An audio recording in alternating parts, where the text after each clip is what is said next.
On the heels of the presidential State of the Nation address, the National Council of Churches of Kenya, NCCK, has demanded that President Uhuru Kenyatta makes use of his executive powers and prunes the country's leadership of corrupt individuals. The council expressed disappointment over increasing cases of mega corruption in government circles, saying time is running out for the government to slay its dragon on the vise. He himself has been heard several times saying there is endemic corruption even in his office. And we are challenging him to graduate from making pronouncements to taking decisive actions so that corruption can be tamed. NCCK Secretary General Canon Karanja, while speaking in Limuru, warned that the goodwill and hope that the country has vested in the Jubilee regime might be eroded by the frequent scandals involving key government officials. The council was also on the warpath over what it termed as the degeneration of moral standing in society, spearheaded by a section of leaders in the country.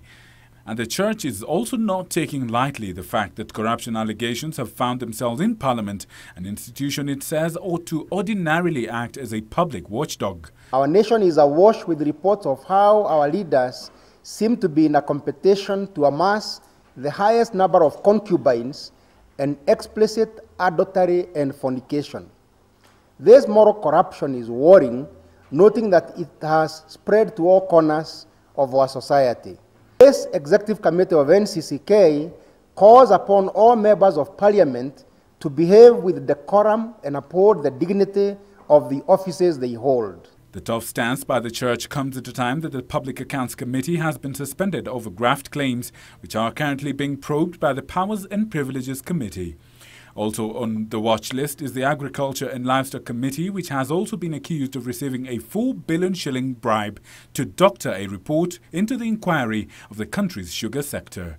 The electoral body IEBC, on the other hand, is battling the Chicken Gate scandal, in which some of its commissioners are accused of receiving millions of shillings in exchange for tender awards.